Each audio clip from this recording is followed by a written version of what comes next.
ஒரு கேமியோ ரோலில் ஒண்டர்ஃபுல்லாக பண்ணிட்டு போயிருக்கார் நம்ம விதார்த். சொல்லக்கூடாதா? பேரே தப்பாக சொல்லிட்டேன்ல. இப்போ எதெல்லாம் சொல்லக்கூடாதுன்னு சொல்லி கொடுத்துட்டீங்கன்னா நான் அதெல்லாம் சொல்ல மாட்டேன்.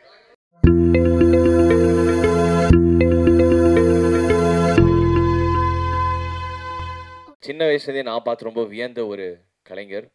ஸோ இந்த படம் வந்ததுக்கப்புறமா சார்லின்ற உங்கள் பேர் மாற்றி பாப் மார்லின்னு மாற்றலாம் ஆச்சரியப்படுறது இல்லைன்னு நினைக்கிறேன் சார். அவ்வளோ தம் அடிச்சிருக்கிறீங்க, அருமையாக இருந்தது. ஸோ மேடைக்கு வரவும் சார், வாங்க சார். தெரியாமல் இதை பிடிச்சிடப்படும் அன்பார்ந்த அப்படின்னா பொக்கையை பிடிச்சி சார் அவர் மனசு கஷ்டப்பட போகிறார் சார். லங்கேஷ், இந்த ப்ராஜெக்ட் இந்த அளவுக்கு பெரிய லெவலில் கொண்டு வர்றதுக்கு காரணமாக இருந்தவர் பொது உடைமை இலக்கிய பேக்ரவுண்ட்லேருந்து வந்த அன்பு சகோதரர் பாரதி. ஒரு வழியாக என்ன கன்வின்ஸ் பண்ணிட்டாங்க. 10 நிமிஷத்தில் இப்போ டைரக்டர் வர்றார் சார், இப்போ அவர் சப்ஜெக்ட் சொல்லுவார், அதுக்கப்புறம் நீங்கள் முடிவு பண்ணுங்க அப்படின்னார். சரி சார். ராகவ் வந்து உட்காந்து he started to narrate. நான் சொன்னேன், எந்த காலகட்டத்திலும் இதை மிஸ் பண்ணவே கூடாது ராகவ். இது நீங்கள் அடிக்கடி இது ஒரு லைட்டர் வேணால் போகுது சார், அப்புறம் இது ஒரு ரொமான்டிக்காக போகுது சார், அப்படியே கொஞ்சம் லைட்டர் வேணால் போகுது சார் அப்படின்னு சொல்லிக்கிட்டே இருக்கீங்க.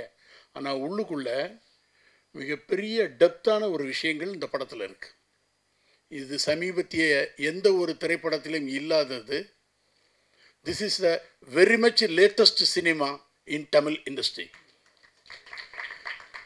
இதை தமிழில் ஒரு தடவை சொன்னால் தமிழ் சினிமாவையே வேறொரு தளத்திற்கு எடுத்து சொல்லக்கூடிய அற்புதமான ஒரு அட்டம்ப்ட் இது. Bun butter jam. So hats off to Raghav. Raghav வந்து மெஜுரா காலேஜில் படித்தவர். அந்த மதுரை மண்ணினுடைய அந்த வீரியத்தோடு இருப்பார். ப்ளீஸ், அவர் எனக்கு இந்த சப்ஜெக்டை சொல்லும் பொழுது ஒருத்தன் ஒருத்தியை லவ் பண்ணுறாரு, அந்த ஒருத்தனுக்கு ஒரு நண்பன் அப்படிலாம் சொல்லிக்கிட்டே வந்தார். நான் சொன்னேன், இப்போ இது வரைக்கும் சொல்லிட்டீங்க, நான் இல்லை, இப்போ நீங்கள் சொன்னதில் நான் இல்லை, நான் எப்போ வருவேன் அப்படின்னேன். இது ஃபுல்லாக நீங்கள் பக்கத்தில் இருக்கீங்க சார். நான் ஏன் பக்கத்தில் இருக்கேன், ஸ்க்ரீனுக்கு வெளியே உட்காந்து அங்கேருந்தே படத்தை பார்த்துட்றேனே அப்படின்னேன். இல்லை சார், நீங்கள் இந்தந்த மாதிரி அப்படின்னு சொல்லிவிட்டு எனக்கு ஒரு விஷயம் சொன்னார். அது இந்த படத்துடைய சோல் ஆஃப் த ஃபில்மாக எனக்கு பட்டது. அதனால that is the reason I accepted. இந்த படத்துக்கு வந்ததுக்கு பிறகு தான்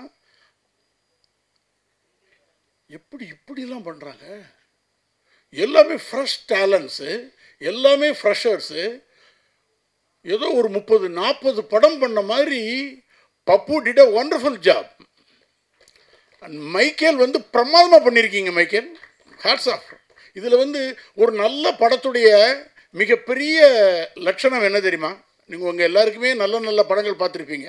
ஆனால் சூப்பர் சக்ஸஸ் ஆன படங்களில் நல்லா கூர்ந்து பார்த்தா தெரியும், அது எல்லா மொழிக்கும் பொருந்தக்கூடிய ஒரே ஒரு சின்ன ஒரு இலக்கணம் இருக்குது. அதில் ஒரு ஷாட்டில் ஒரு சின்ன பிட்டுக்கு வர்ற ஒரு நடிகன் கூட அங்கீகரிக்கப்படுவான். அப்படி இந்த படத்தில் அத்தனை பேரும் அங்கீகரிக்கப்படுவார்கள். இது ஒரு மரியாதைக்குரிய சினிமா. பன் பட்டர் ஜாம்ங்கிறது இப்போ லேட்டஸ்ட் ஜெனரேஷனை பற்றி சார். 2 பேரும் லவ் பண்ணுறானுங்க சார், அப்புறம் பிரேக்கப் ஆகுது சார், அப்புறம் இது மேலோட்டமாக பார்க்கும்போது அப்படி தெரியும். அதல்ல.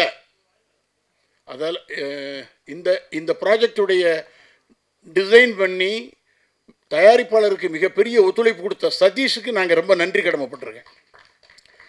என்னை இதுக்குள்ளே அகாமடேட் பண்ணி எனக்கு ஒரு பிரமாதமான கேரக்டரைசேஷன், இதுக்கு வேறு யாருமே ஆப்டா இல்லை சார், உங்களுடைய presence will create a significance அப்படின்னு சொல்லியே எடுத்து காட்டிய ராகவ் சாருக்கு நான் மிகப்பெரிய நன்றி சொல்லிக்கிறேன். Why I am telling sir, ஒரு சினிமா எடுக்கிறோம், அது நல்லா ஓடுது, எங்கள் டிஸ்ட்ரிபியூட்டருக்கு நிறைய ப்ராஃபிட் வருது, குருமூர்த்தி சாருக்கு இதுக்கு நல்லபடியான ப்ராஃபிட் வருது, வாங்கின டிஸ்ட்ரிபியூட்டர்ஸுக்கு எல்லாம் வருது, உலகம் முழுவதும் பார்க்குறாங்க, எல்லா மொழியிலையும் டப் பண்ணப்பட்டிருக்கு பன் பட்டர் ஜாம். அது எல்லாமே சந்தோஷமான விஷயம், எல்லாரும் கொண்டாடுறாங்கங்கிறது நல்ல விஷயம். அதை தாண்டி எப்போ ஒரு ஆக்டர் ஃபீல்ஸ் மோர் ஹாப்பி அப்படின்னா அவனுக்கு மன நிறைவான ஒரு அம்சம் அதில் இருக்கணும். அந்த அம்சம் இருந்தால் தென் ஆக்டர் கேன் சக்ஸஸ்ஃபுல்லாக சர்வைவ் ஆக முடியும். எனக்கு இந்த ஃபிலிம்குள்ளே ஒர்க் பண்ணும் பொழுது, சார் நான் டிவியில் பார்த்துருக்கேன் நிகழ்ச்சிகள்லாம், ராஜு என்ன சார் இப்படி மிரட்டுறாரு அப்படின்னு ஒரே எனக்கு முதல்ல ஒரு 1 ஹவருக்கு எதுவுமே தெரியவே இல்லை.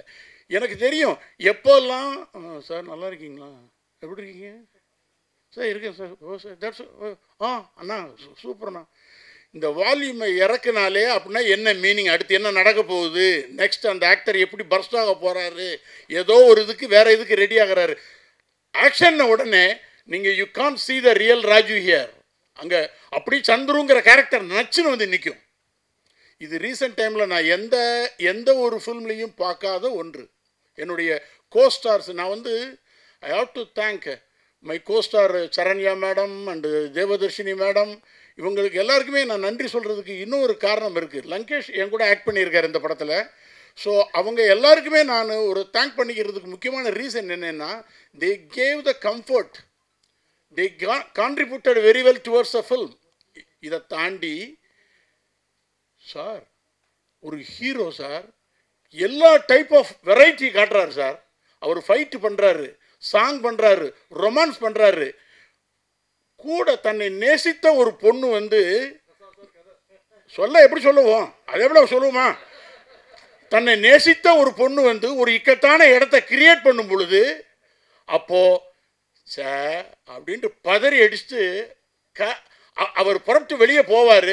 எல்லாருமே நெஞ்செல்லாம் பிடிச்சிக்கிட்டு உட்காந்துருப்பாங்க. ஆஹா ஆஹா ஆஹா. இந்த பதட்டம் இருக்குல்ல, படம் பார்க்குற ஒவ்வொருத்தருக்கும் கிரியேட் ஆகும். ஏன் கதையிலிருந்து ஒரு சின்ன பிட்டு கூட நாங்கள் வெளியே சொல்லக்கூடாதுன்னு நினைக்கிறோம் அப்படின்னா, இதன் மூலமாக இன்ட்ரெஸ்ட் எங்களுக்கு லூஸ் ஆகிடுங்கிற அந்த மாதிரியான அபிப்பிராயம் கிடையாது. ஏன் படத்துடைய விஷயங்களை, சின்ன சின்ன விஷயங்களை, நகாசான விஷயங்களெல்லாம் வெளியே சொல்லாததுக்கு முக்கியமான காரணம், இந்த படம் மாதிரி வேறு எந்த திரைப்படமும் இல்லை என்ற தனித்துவத்தோடு வர தயாராக இருக்கிறது. படத்துடைய கேமராமேன், அதாவது பாபு சார் சொன்னார், எனக்கு அதிகமாக பேச தெரியாதுன்னு சொல்லிட்டு நீங்கள் மைக்கை எங்ககிட்ட கொடுத்துட்டு போயிட்டீங்க.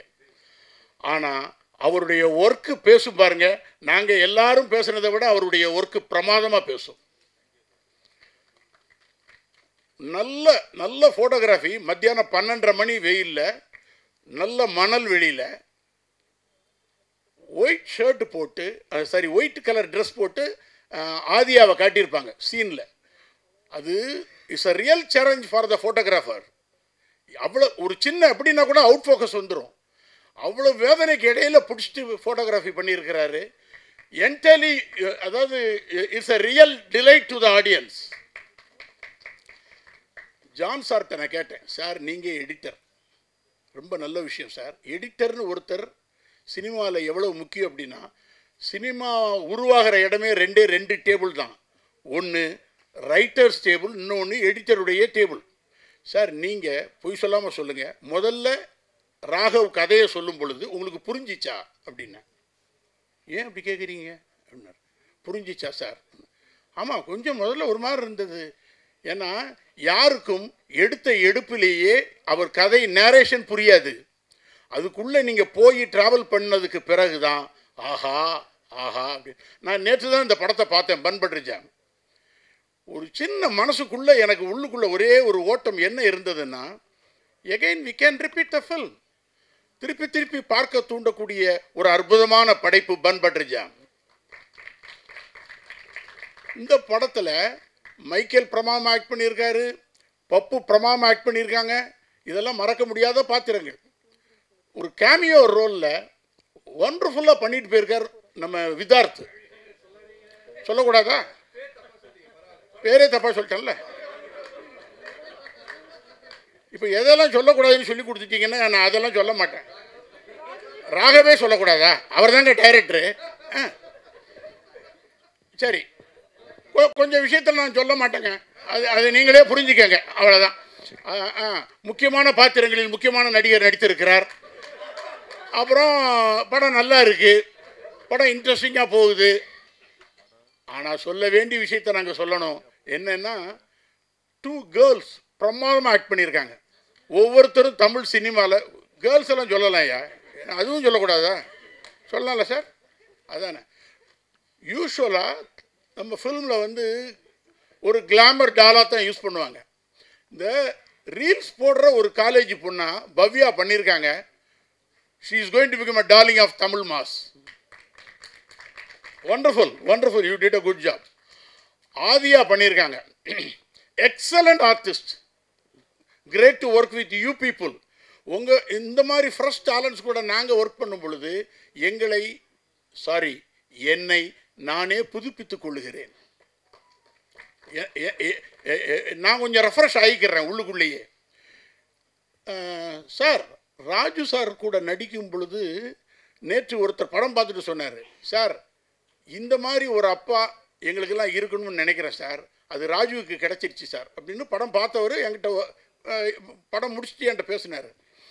எதுக்காக அந்த ராஜுங்கிற ஒரு நடிகர் எப்படி ஜெல்லாக முடியுது அப்படின்னா, நீங்கள் நல்லா நினச்சி பாருங்க, ஈகோ இல்லாத தன்மை தான் ஒருத்தரை சக்ஸஸ் உடைய உச்சத்துக்கு கொண்டு போகும்.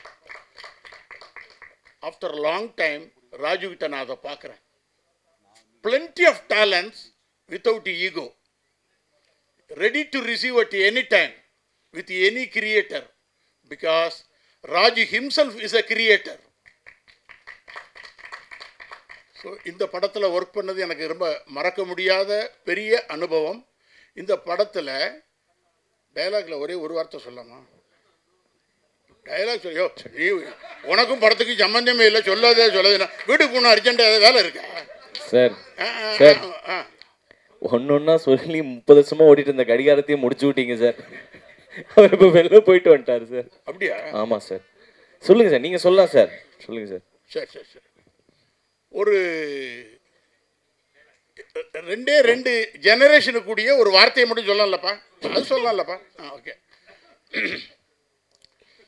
ஒருத்தர் லவ் பண்ணால் லவ் பிரிஞ்சிருது, பிரேக்கப் ஆகிடுது, அவன் கூட போனால் இது பண்ணால், இந்த மாதிரிலாம் ஒரு மாதிரி இந்த ஃபில் மாதிரியே போகும். இளைஞர்கள்லாம் கொண்டாடிக்கிட்டே இருப்பானுங்க. அம்மா அப்படின்னு ராஜு கூப்பிடுவார் அவங்க அம்மாட்ட. அம்மா அந்த பொண்ணை போய் கல்யாணம் பண்ண சொல்கிற, அவன் என் ஃப்ரெண்டுமா சார். ஸோ நேற்று பார்த்தது ஸ்பெஷல் ஷோ இல்லை, இப்போ பார்க்குறது தான் ஸ்பெஷல் ஷோ என்பது இந்த இடத்தில் குறிப்பிடத்தக்கது. ஏன்னா இதெல்லாம் எதை சொல்லக்கூடாதுன்னு சொல்லி அனுப்ப வேண்டாமடா சார். சல்லியா நொறுக்கிட்டீங்க சார். அவங்க எல்லாருக்கும் பிடித்த ஒரு விஷயத்தை இப்போ நான் சொல்கிறேன் பாருங்க.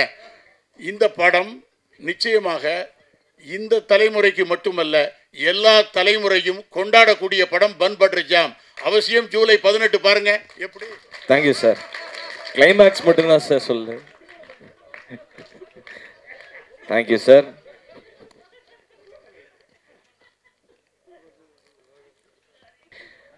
அருமை அருமை. அடுத்தபடியாக